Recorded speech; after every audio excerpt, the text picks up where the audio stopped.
logarithmic functions. And logarithmic functions are relevant in their relation to exponentials. So let's start by thinking about exponentials. So let's start with 2 to the x, the exponential that we graphed last time. It looks like any other exponential with a base that's bigger than 1. Has this nice horizontal asymptote at y equals 0, but it's only a horizontal asymptote for negative x values. As x grows, 2 to the x explodes very quickly. So its graph looks something like that. So let's ask the question that we answered last time. Is that thing one-to-one? Nice. One-to-one functions have inverse functions. Let's graph the inverse to that function.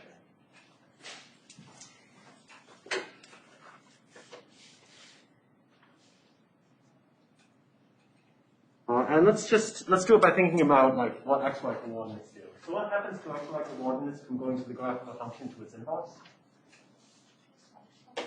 The x's and y's all get swapped. So let's just try to think about some x or y points. What's 2 to the power of 0? 1. So there's the point 0, 1 on the graph of the original function. So what point must be on the graph of the inverse?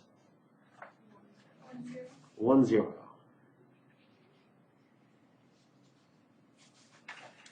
Next, let's look at what's happening on this part of the graph. So let's see, this is x values that are positive.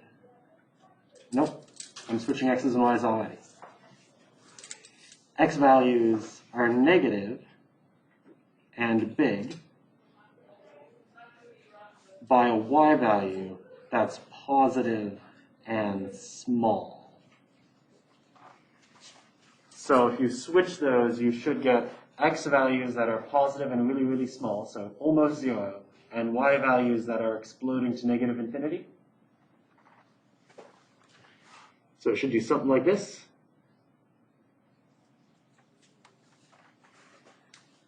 And then what's happening this way? It's like the x values keep getting bigger and bigger, and the y values grow way faster than the x's.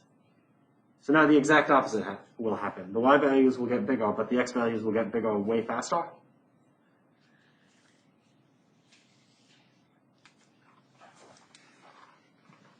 So there is the graph of the inverse to 2 to the x. And that's an important function. It's a function that we'll make up a name for. The inverse, the logarithmic function of base b, log base b of x, is the inverse function to b to the x. So the thing we just graphed is the log with base 2 of x.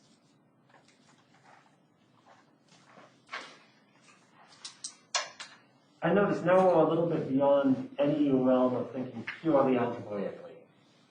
I haven't given you something that sounds very explicit for what the logarithm means. It doesn't mean like iterated multiplication or anything like that.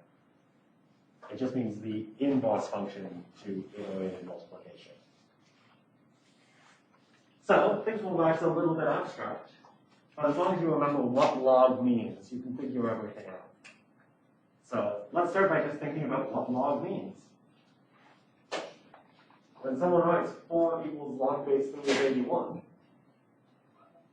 let's think about what that should mean.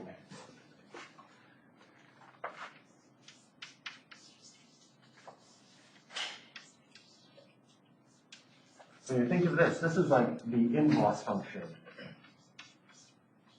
Evaluated at 81. It's the inverse to 3 to the x.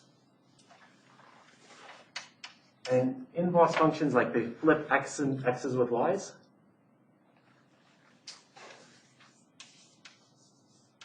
So this means exactly the same thing as 3, well, x of 4 equals 81.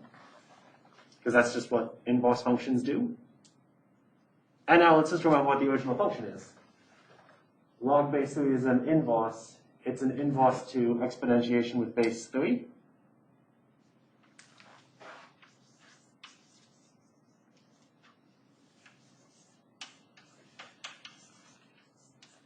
Cool. People feel pretty good?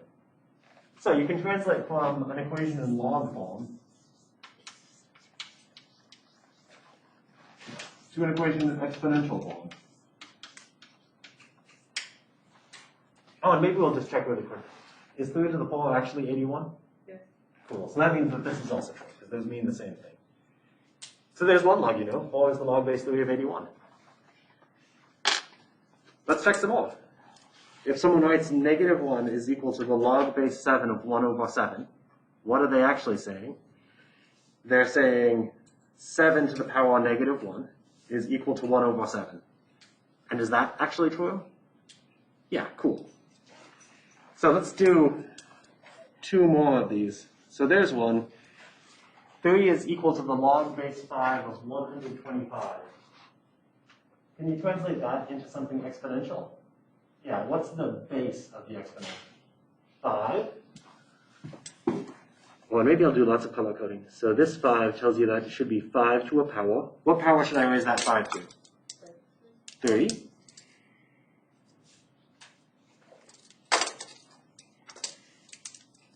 Equals. And what's that equal to? 125. Nice. So you can rewrite a log in exponential form by keeping the same base, but making it the base in an exponent instead of a log, and moving it to the other side. Cool. Same thing. What is this in log form? 2 to the 10 is 1024. That translates into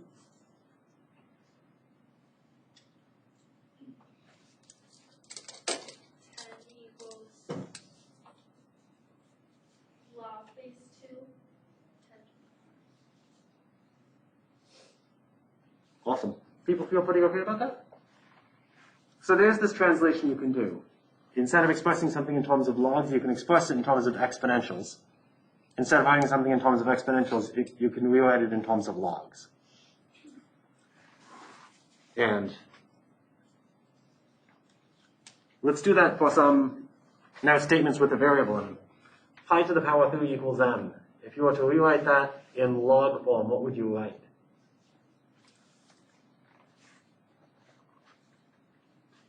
Let's see, is there an exponential involved somewhere in that? Yeah, what's the base of the exponential? Pi.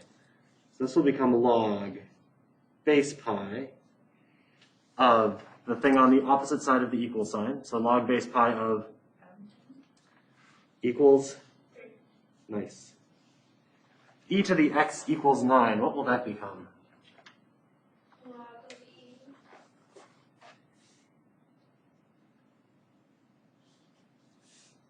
9 equals 10. Cool. X to the power 4 equals 81.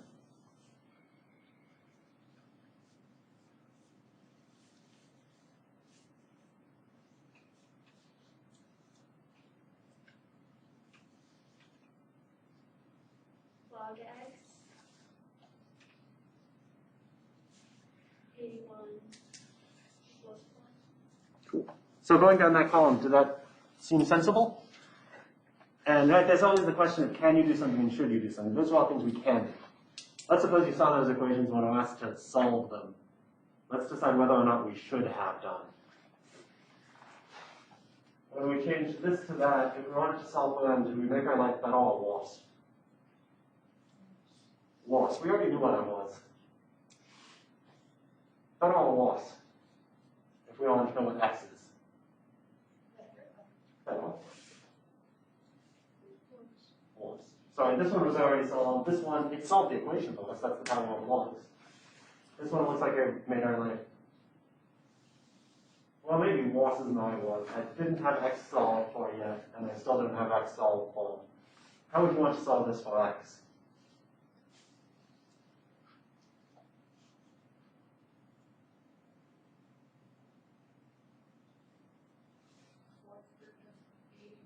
Awesome. So if you actually wanted to solve this, so what's the point here? We're learning a new tool. We're learning logs, but that doesn't mean you get to forget everything you knew before.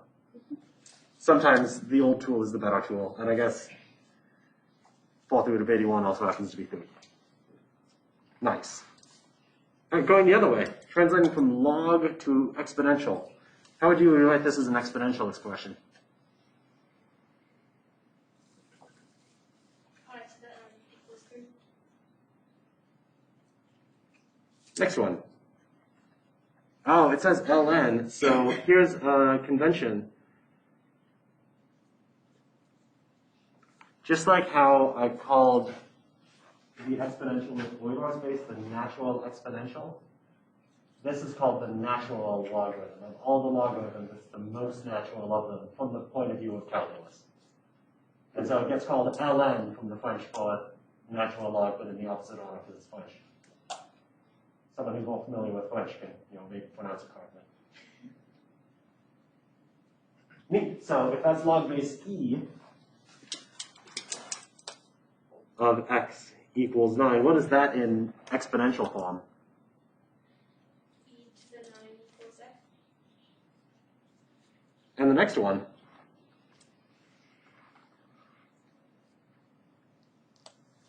X to the e first equals 4. Neat. So let's ask the same questions. If you wanted to solve for m, was that a good thing to do or a bad thing to do? Bad. It was already solved for m. The second one, if you wanted to solve that for x, was that a good thing to do or a bad thing to do? It's good. Next one, if you wanted to solve for x, is that a good thing to do or a bad thing to do? Well, it wasn't solved already, so it's hard to tell. But if you saw that, would you be able to write down a solution to it?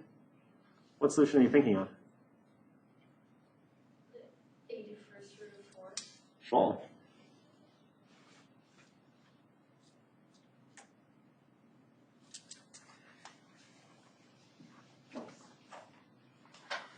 Any questions right now? People feel good? Okay. So here's one of the powers of this. So we've just made up a new expression called log. No, let's compute some things. So let's try to compute some logarithms, and let's use the idea of translating expressions to exponential form to do it. So let's suppose you wanted to compute the log base 4 of 32. Here's the way I'll advocate. Let's just put something on the other side of that equal sign. It's the thing that we'd like to know. So log base 4 of 32 is equal to some unknown quantity star. Let's try to solve that for star.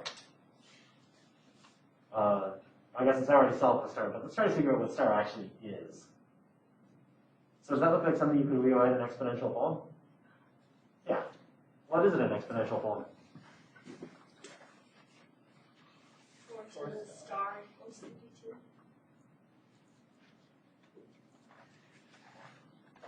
All right. Does that look like we solved that very equation yesterday, right? So either by solving it again or by just remembering, what's the solution to that equation?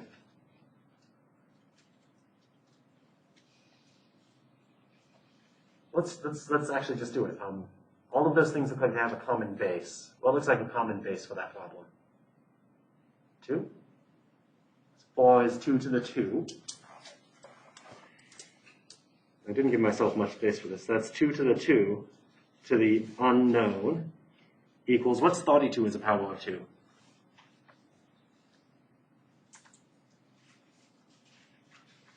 I guess count 2, 4, 8. Yeah. Nice. So that's something we can apply exponential laws to. 2 to the 2 star equals 2 to the 5th. So 2 times star equals 5. Star equals 5 halves. It looks like the log base 4 of 42 is 5 over 2. That idea makes sense? Let's try to do the same thing. It'll be easier with the log base 10 of 10. So let's take log base 10 of 10. Star is too difficult to simplify, so I'm just going to call it x now. What is that in exponential form?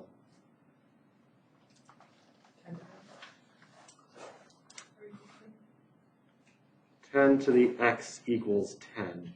And maybe I'll put an extra 1 there just to be extra guiding. What's the solution to that equation? What is x? I hear a 1? Oh, nice. That means the log base 10 of 10 is equal to 1. In fact, was there anything special about 10? Could we have used absolutely any base with the same thing in the parentheses? Yeah, there's a fact. Log base b of b is always equal to b. So here's one thing that I think will be important. It may well be that you want to use some graphing machines to help you work with logarithms. And you'll notice that there are like some bases involved. And a lot of computer systems will just let you type in log, and they'll decide what you mean. Let's see what Desmos means and see if we can't figure it out.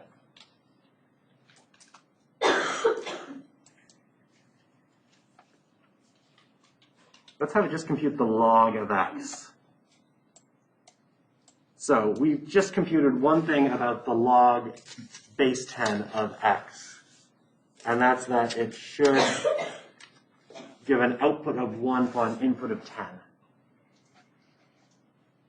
Does this graph, when you plug in 10, give you an output of 1? Yeah, I think so.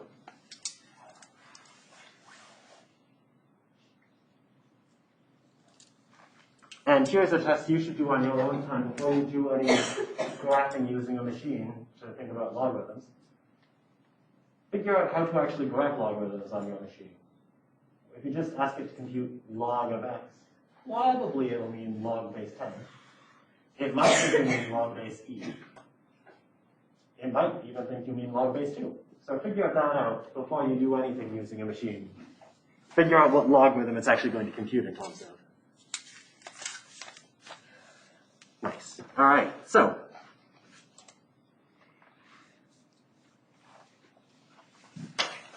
what's the whole point of logarithms? Logarithms are the thing we need to solve exponential equations. Let's solve some exponential equations. We'll get decimal approximations using a machine. Let's do it. So let's try to solve this equation. 5 to the x is equal to 7. Does that seem like something that the tools we've just developed are pretty handy on? Yeah, could you rewrite that in log form?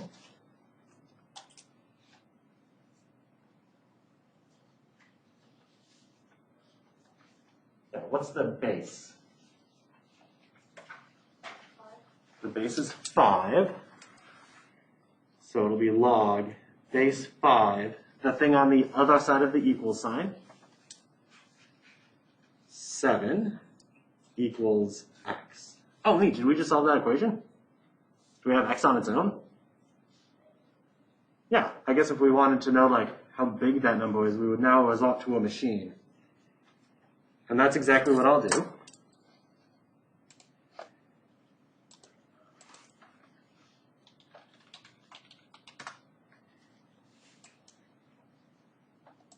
Let's compute the log base 5 of 7.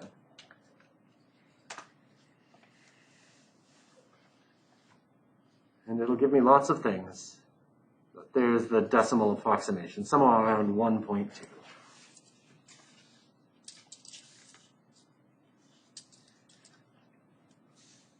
Oh, that's not what I want to do. Let's take this and move it there. So the thing that you should figure out on your own is, can you compute, does your calculator allow you to input logs with an arbitrary base? I see some heads nodding, I see some heads shaking. Even if you think you can't, it might be able to. Check your manual. And even if your manual doesn't answer your question, well, really it can. As we will establish later on, there's a rule for logs that Wolfram Alpha is pointing out to us. If your computer can walk in one base, it can walk in any base. That's the same thing as the log of 7 divided by the log of 5. And those of you who have machines who don't think that you can compute logs with any base, if you can walk with one base, walk in that one base, compute that fraction. See if you get something that's approximately 1.2. I see a yes? Yes. Nice. So you can walk with logs with any base. You just have to be willing to divide. And we'll establish that rule when we talk about logarithm laws on Monday, but it's worth pointing out right now. So let's solve some equations. Let's solve some more equations. Let's try to solve this equation. 3 to the x squared equals 8. And there are two reasonable strategies that will give you two different looking answers that will check they're the same. So if you want to see that equation, how would you want to solve it? What would be the first thing you would want to do?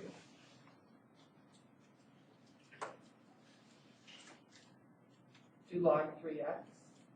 I guess 3x is the base.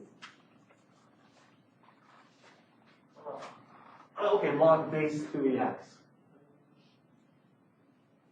That's not a long thing to do, but that's a thing that I won't want to do because then like the base still contains an x, and I'll try to avoid that. But let's play with that game. What could we, well, yeah. Oh, I was going to say what I did was log base 3a equals 2x. Yes. And let's talk about why. So you've done like one step ahead of the step that I want to do. So let's do this intermediate step. I see 3 to the x to the 2. We have exponential laws that help with that. We can multiply. 3 to the 2x equals 8. Gesundheit. And now I see something that I'm more okay with having in the base of a logarithm. Something that's just a constant. 2x equals log base 3 of 8. That look like something you could solve for x now pretty easily? What do you still need to do? Divide by 2. X equals 1/2 log base 3 of 8. Let's also give another strategy that will give a wildly different looking answer. So here's what I see on the left-hand side. I see start with x, raise it to the power of 3, then square it. So if you want to get x on its own, you can just try to like undo each thing one step at a time. What's the opposite of squaring? Root. Square rooting. So here's a different move you could make. 3 to the x equals square root of 8. And what do you think? Should there be a plus or minus involved somewhere? Let's put the plus or minus in, and then we'll think about it for a second. Is 3 to the x ever negative, though? No. Exponentials are always positive. So you need to think for a second, but yeah, only the plus is the option. Does that look like something you could now rewrite in logarithmic form? Yeah, what would you write it down as?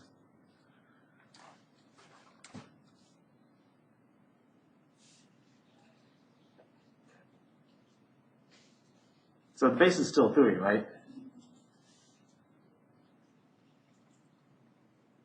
And what's inside of those parentheses? Well, neat. So these are both apparently solutions. Do those look the same, though? So let's, I mean, they might be the same. There might be some secret algebraic rule that logs do. Let's compute 1/2 log base 3 of 8. And the reason I'm using Wolfram Alpha now instead of the Google calculator is because the Google calculator will only do log base 10. And I don't want to have to deal with the division step. So there it is. It's somewhere around 0.95. Let's do the same thing, but with a square root around the 8.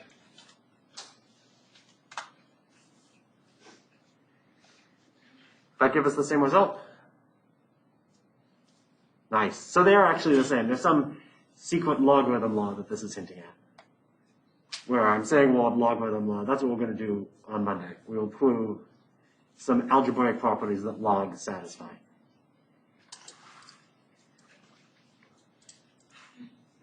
In the interest of time, let's blow by an example.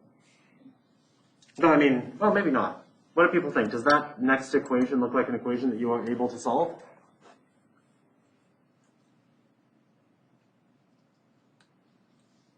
Well, if I see head shaking, then we better do it. So first things first, is that an exponential equation? Is it a power raised to a thing is equal to a number? And all the complicated stuff is in the exponent, right? That's exactly when you can use this translation to log form. Because then the complicated stuff will be on its own, and then there will be some log involved. So let's rewrite it in log form. We've got x squared equals log base 3 of 8.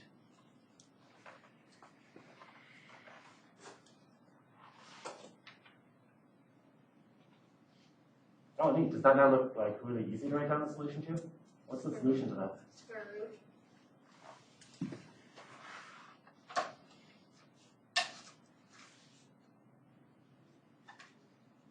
Does anyone have any objections about that solution? Is it plus or minus? Yeah, we undid a square with a square root, so we need to at least think about the plus or minus. Unless we have the two solutions, apparently two solutions. Let's decide if they're both actually valid inputs. So plus or minus. So if you take that formula, is there any rule saying that if you start with any number of x, can you always square it even if it's negative? Yeah. Is there any number you can't see any exponent with base 3? No. So there's no problem. Yeah, there are two solutions. Yeah.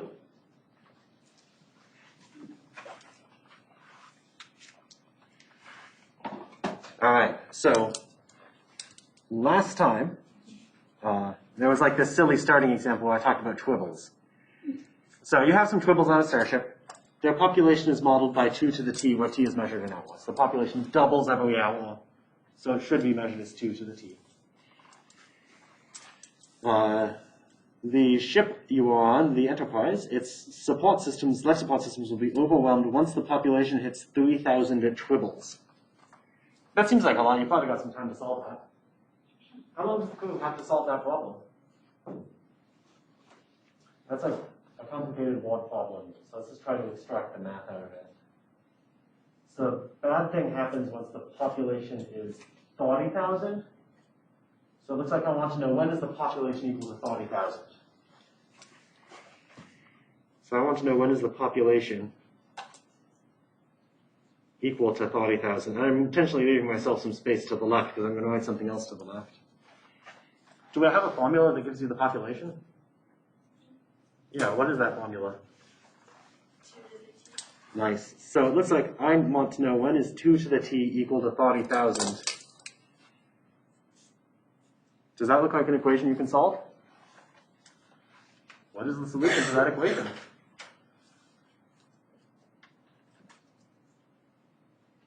I guess either exact or decimal approximation if you want to plug it into a machine.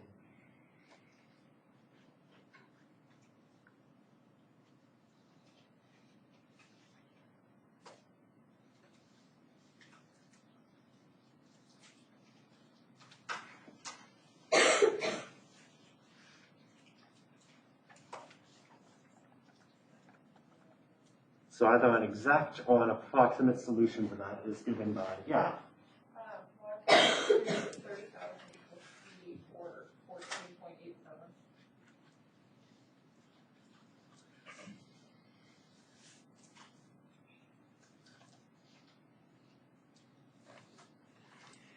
Cool. So the crew has a little bit less than 15 hours before this population of tribbles will exceed the capability of the life support system.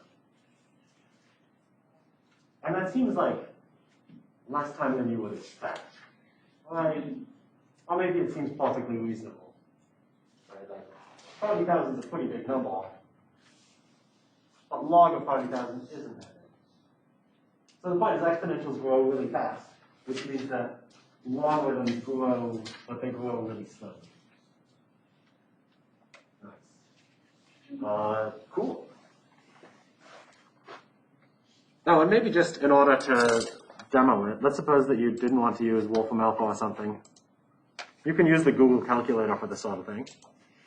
If you want to compute the log base 2 of 40,000, well, that's the log of 40,000. I think that's enough zeros. Divide by the log of 2. That give us the same answer? Nice. So even if your calculator can't walk in different bases, which it probably can, it still can, you just have to divide. So, the next thing I want to worry about is the issue of domains of logarithms. What sort of values you're allowed to see. Let's try to evaluate the log base 2 of negative 3. And this is going to be a trick question.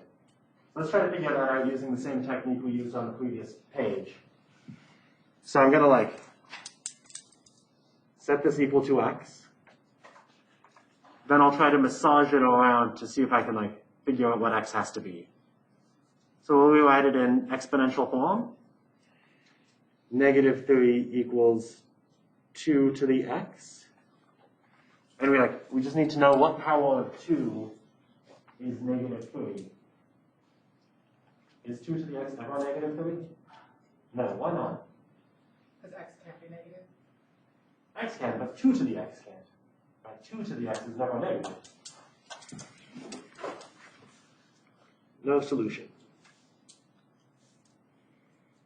2 to the x is always bigger than 0.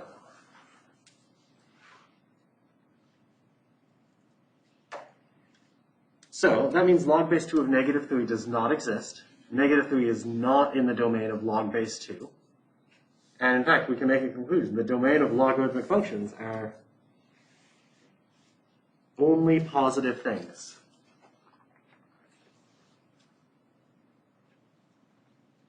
And that's, I don't know.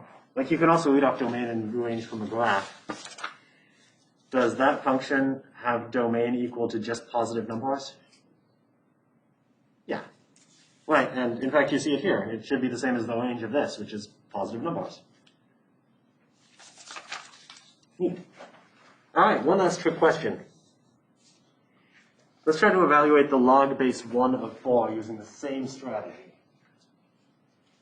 So, here we go. Give that a name, call it x.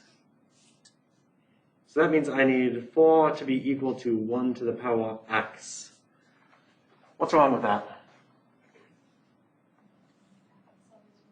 1 to the x is always 1. So in particular, is 1 to the x ever equal to 4? So again, there are no solutions. And so, here's the payoff. Log base b of x only makes sense when b is positive and not equal to 1.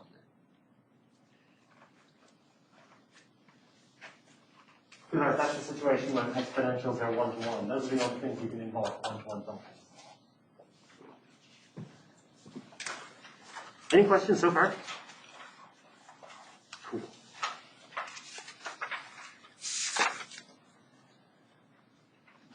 All right. So, the same picture again. So let's sketch the graph of exponentials in general and then invert them to get logarithms. So any exponential either looks like this. There's y equals b to the x when b is bigger than 1. There's y equals b to the x when 0 is less than b is less than 1. And just for completeness sake,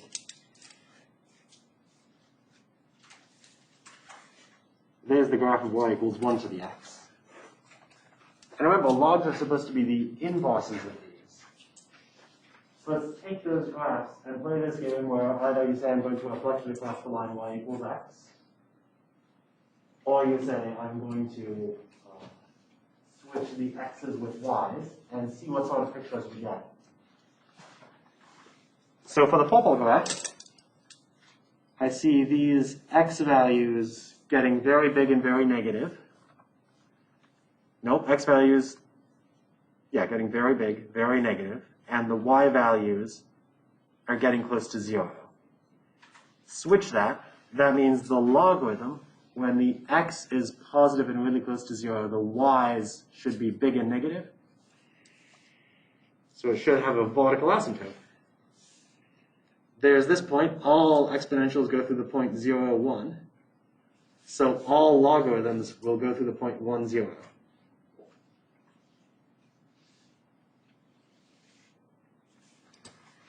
So there is the log base b of x when b is bigger than 1. And you can do the same thing with the pink. Or maybe let's not even try to just do it again. The pink graph differs from the red graph by reflection over the y-axis. So to invert it, I guess instead I'll reflect over the x-axis. So I'll take this graph reflected over the x-axis. That should give me the other log.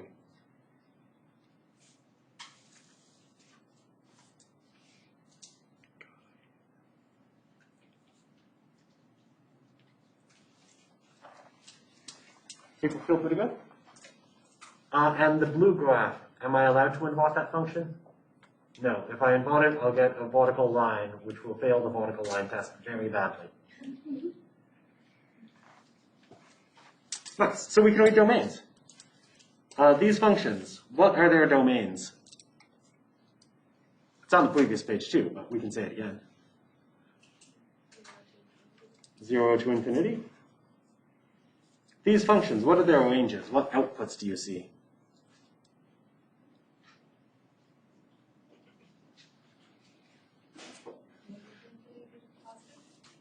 Nice. You see all of the outputs. If you like, that means that, I'm going to drop a fancy word, logarithms are onto or surjective. They hit every possible output. That's not an important one, but intercepts. Logarithms have an x-intercept. Where is that x-intercept? 1, 0. They have vertical asymptotes. Where is that vertical asymptote? X equals 0. Cool.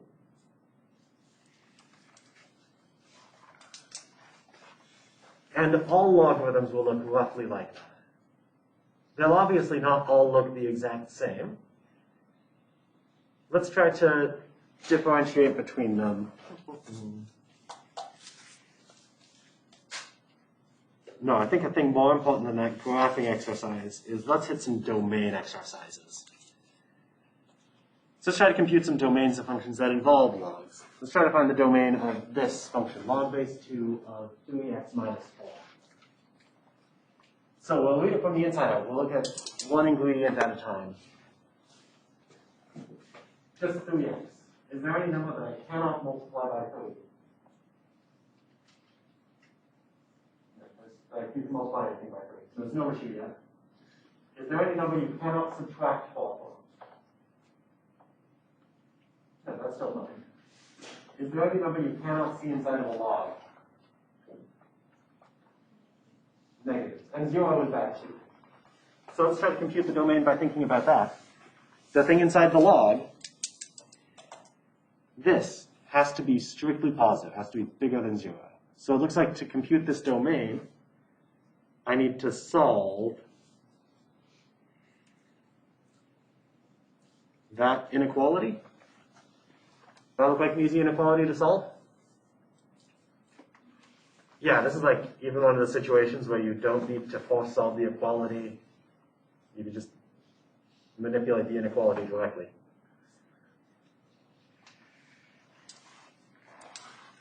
What do you eventually get? 6 greater than 4. Cool. So I guess that's 4 over 3 to infinity is the domain of this function. Oh, you can't see that. People feel okay about that? Nice. You can find the domain of logarithmic functions by doing exactly this. So, as hopefully seems natural enough, let's just ratchet up the complexity one step at a time and compute the domains of some more functions. I think that I'll want to do one of these two and then definitely the third. So between these two, what is their demand for? 4 minus x squared inside the parentheses? Where people have to see the rational function inside the parentheses. Let's do the rational function inside the parentheses. So let's try to solve. If we want to do this one, it looks like we need to solve 1 plus x over 1 minus x bigger than 0. Oh, do we have like a strategy for solving rational function inequalities? Yeah, what's the first thing to do? Find equality. Find equality. So first step, solve 1 plus x over 1 minus x equals 0. All right, so how would you want to solve that? What's an observation or something to do?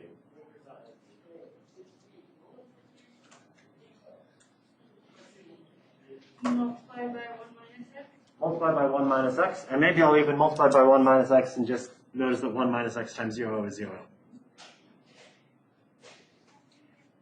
If you like, the shorthand is a rational function is 0 when the top, the numerator is 0. Does that look like an easy thing to solve? What's the solution? X equals -1. So our solution to this inequality will be some intervals, probably. And an endpoint of those intervals will be -1. Do you think that I'll want to include that or exclude that? I hear an exclude. Does anyone want to say include? Good. Exclude is right, because I want to solve a strict inequality. Equals 0 makes me unhappy. Where's the vertical asymptote?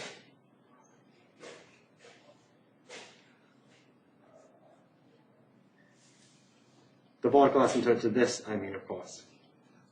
1. Nice. So 1 and -1 are the endpoints. Once you know the endpoints, you can just pick some sample points and see what happens. What is a number less than -1? -2. That is indeed a number less than -1. Plug in x equals -2. Let's see what happens. -2, nope. 1 plus -2 over 1 minus -2. And write that out in more detail if you need, but stare at that just long enough to answer. Is that positive or not positive? Not positive. Maybe it's like actually -3 or negative a thought, but I don't care. It's negative a thought, right? Okay. All right, what's a number between -1 and 1? 0. 1 plus 0 over 1 minus 0. Positive or negative?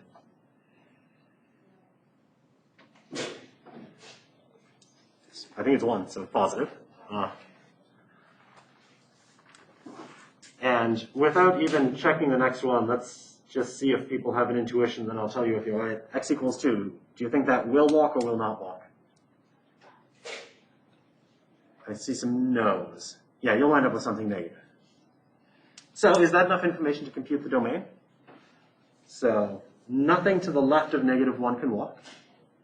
Everything between 1 and -1 walks. Nothing to the right of 1 will walk. So it looks like it's the interval from -1 to 1, including or excluding those endpoints.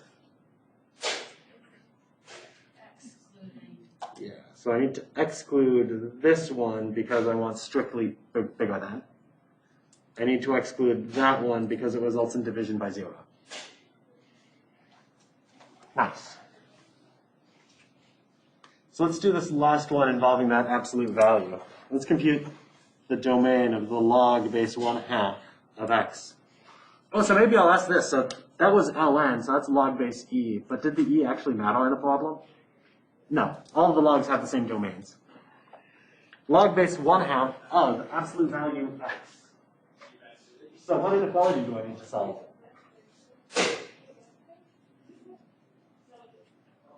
Absolute value of x.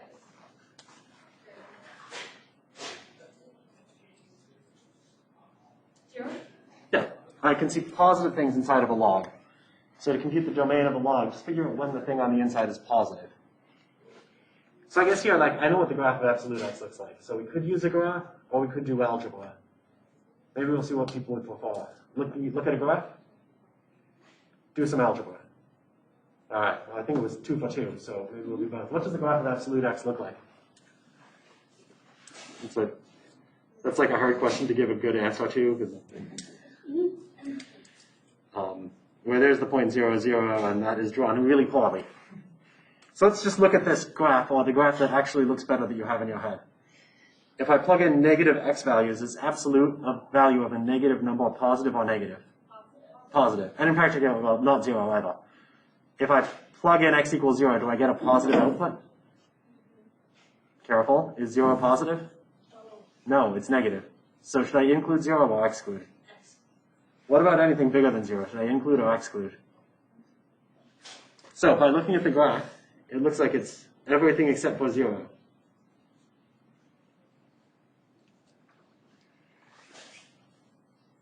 Alternately, and with a minute, I'll be a little bit rushed to do it algebraically. So step 1, solve absolute value of x equals 0. What's the only number whose absolute value is 0? 0. Yeah. Perfect. So there's the end point of whatever the solution will be. Pick a sample point less than 0. -1. -1. Is the absolute value of -1 bigger than 0? Yes. So everything to the left of 0 should be included. What's the number bigger than 0? Absolute value of 1, positive or negative? So everything to the right of 0 should be included. It looks like that is in fact correct. Nice. So, have a nice fun weekend. So I think I just I asked the other section this last time. Who here is planning on skipping Friday of next week? Okay. I was expecting more hands on it. So there is a quiz that day. So I'll send out like a Canvas survey that'll say something like, are you planning on skipping class on the day of that quiz? If so, here is a sign up sheet for when you can make it up beforehand.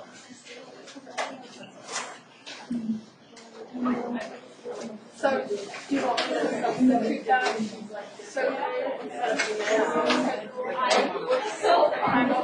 You already told me this. Yeah. And you told me it was for an excuse. No, Yeah. you still want to do it beforehand. I'll do it after I think. Yeah, there'll be an option in the survey saying something to the effect of, it's an excuse to ask things, and I'll propose you would after. Alright. And then, there will be some instructions in this survey. It's not there yet, so.